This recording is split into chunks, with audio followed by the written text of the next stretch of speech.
ನಮಸ್ಕಾರ ಸ್ನೇಹಿತರೆ, ಭಕ್ತಿ ವೈಭವ ಯೂಟ್ಯೂಬ್ ಚಾನಲ್ಗೆ ತಮಗೆಲ್ಲರಿಗೂ ಸುಸ್ವಾಗತ. ಸ್ನೇಹಿತರೆ, ಇಂದಿನ ವಿಡಿಯೋದಲ್ಲಿ ನಾವು ಕೆಲವೊಂದಷ್ಟು ಮಾಹಿತಿಗಳ ಬಗ್ಗೆ ತಿಳ್ಕೊಳ್ಳೋಣ. ಅಂದರೆ ನಿಮಗೆ ರಾಜಯೋಗ ಶುರುವಾಗೋದಕ್ಕಿಂತ ಮುಂಚೆ ಈ ರೀತಿ ಕನಸುಗಳು ಬೀಳುತ್ತೆ.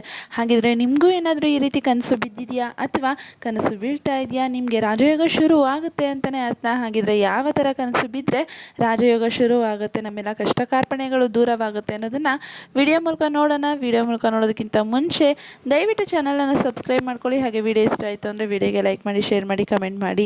ಸ್ನೇಹಿತರೆ, ಕಮೆಂಟ್ ಬಾಕ್ಸ್ನಲ್ಲಿ ಓಂ ಮಹಾಲಕ್ಷ್ಮಿ ನಮಃ ಎಂದು ಕಮೆಂಟ್ ಮಾಡಿ. ನಿಮಗೆ ರಾಜಯೋಗ ಶುರುವಾಗೋ ಮುನ್ನ ಈ ರೀತಿ ಕನಸು ಬೀಳುತ್ತೆ. ಅಂದರೆ ನಮಗೆ ಬೀಳುವಂತಹ ಕನಸುಗಳಿಗೆ ವಿಶೇಷವಾದ ಅರ್ಥವಿದೆ. ಇಂತಹ ಕನಸು ಅಂದರೆ ನಮಗೆ ನಮ್ಮ ಭವಿಷ್ಯದ ಬಗ್ಗೆ ಒಂದಲ್ಲ ಒಂದು ಸೂಚನೆಯನ್ನು ನೀಡುತ್ತೆ ಅಂತಲೇ ಹೇಳ್ಬೋದು. ಇಲ್ಲಿ ಕೆಲವೊಂದಷ್ಟು ಕನಸುಗಳ ಬಗ್ಗೆ ನಾನು ಹೇಳ್ತಾ ಇದ್ದೀನಿ. ಹಾಗಿದ್ರೆ ಇಂತಹ ಕನಸುಗಳು ನಿಮಗೆ ಬಿದ್ದರೆ ನಿಮ್ಮ ರಾಜಯೋಗ ಪ್ರಾರಂಭವಾಗಿದೆ ಅಂತಲೇ ಅರ್ಥ. ಹಾಗಿದ್ರೆ ಯಾವೆಲ್ಲ ಕನಸುಗಳು ನಿಮಗೆ ರಾಜಯೋಗ ಆರಂಭವಾಗಿದೆ ಅಂತ ಹೇಳುತ್ತೆ, ನೋಡೋಣ ಬನ್ನಿ. ಸ್ವಪ್ನಶಾಸ್ತ್ರದ ಪ್ರಕಾರ ನಾವು ನಿದ್ರಾವಸ್ಥೆಯಲ್ಲಿ ಕಾಣುವ ಪ್ರತಿಯೊಂದು ಕನಸುಗಳಿಗೂ ಅದರದ್ದೇ ಆದ ಅರ್ಥವಿದೆ. ಆ ಕನಸುಗಳು ನಮಗೆ ಜೀವನದಲ್ಲಿ ಮುಂಬರುವ ಒಳ್ಳೆಯ ಮತ್ತು ಕೆಟ್ಟ ಸಮಯಗಳ ಸೂಚನೆಯನ್ನು ನೀಡುತ್ತದೆ. ಕನಸುಗಳು ಕೇವಲ ನಮ್ಮ ಆಲೋಚನೆ ಅಥವಾ ಮನಸ್ಸಿನ ಪ್ರತಿಬಿಂಬಗಳಲ್ಲ, ಬದಲಿಗೆ ನಿದ್ರೆಯಲ್ಲಿ ಕಾಣುವ ಕನಸುಗಳು ಹೆಚ್ಚಾಗಿ ಮುಂಬರುವ ಒಳ್ಳೆಯ ಅಥವಾ ಕೆಟ್ಟ ಸಮಯಗಳ ಕನ್ನಡಿಯೂ ಆಗಿದೆ.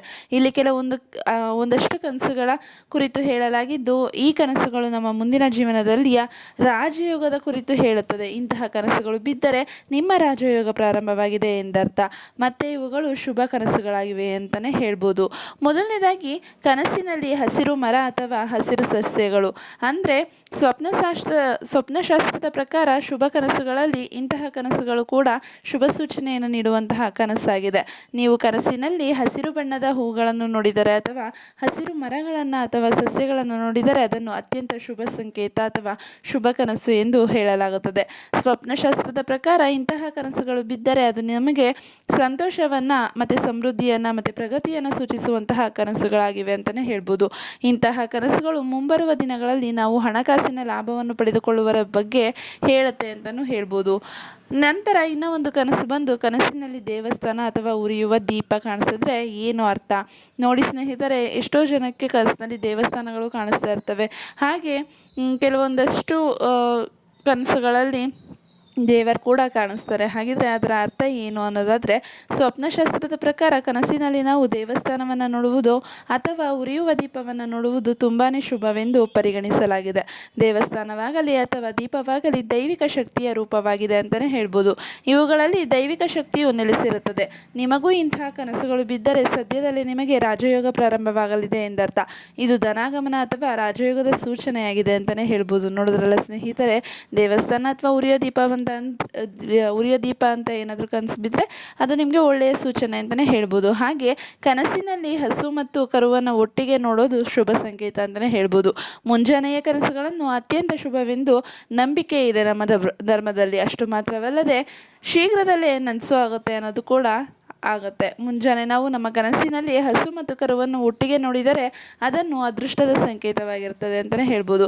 ಇಂತಹ ಕನಸುಗಳು ನಮಗೆ ಧನಲಾಭವಾಗುವ ಮುನ್ನ ಬೀಳುತ್ತದೆ. ಹಸುವನ್ನು ಗೋಮಾತೆ ಎಂದು ಲಕ್ಷ್ಮೀ ದೇವಿಯ ರೂಪವೆಂದು ಪರಿಗಣಿಸಲಾಗುತ್ತದೆ. ಹಾಗಾಗಿ ಇಂತಹ ಕನಸುಗಳು ಲಕ್ಷ್ಮೀ ದೇವಿಯ ಆಗಮನದ ಸೂಚನೆಯಾಗಿದೆ ಅಂತಲೇ ಹೇಳ್ಬೋದು.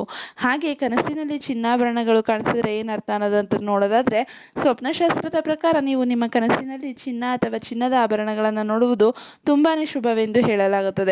ಶೀಘ್ರದಲ್ಲೇ ನೀವು ಚಿನ್ನಾಭರಣಗಳ ಕನಸೇನಾದ್ರು ಕಂಡಿದ್ರೆ ಆರ್ಥಿಕ ಲಾಭವನ್ನು ಪಡೆದುಕೊಳ್ಳುತ್ತೀರಿ ಎಂಬುದರ ಸೂಚನೆಯಾಗಿದೆ. ಇಂತಹ ಕನಸುಗಳು ಬಿದ್ದವರಿಗೆ ಉದ್ಯೋಗದಲ್ಲಿ ಬಡ್ತಿ ದೊರೆಯುತ್ತೆ.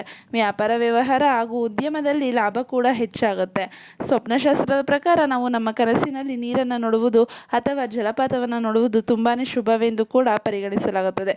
ನೀರು ಅಥವಾ ಜಲಪಾತದ ಕನಸು ಬಿದ್ದರೆ ಮುಂದಿನ ದಿನಗಳಲ್ಲಿ ನಿಮ್ಮ ಹಣಕಾಸಿನ ಪರಿಸ್ಥಿತಿ ಉತ್ತಮಗೊಳ್ಳಲಾಗಿದೆ ಎಂಬುದಾಗಿದೆ. ನೀವು ಹಣದ ಲಾಭವನ್ನು ಪಡೆದುಕೊಳ್ಳುತ್ತೀರಿ ಎಂಬುದು ಈ ಕನಸಿನ ಸೂಚನೆ ಅಂತಲೇ ಹೇಳ್ಬೋದು.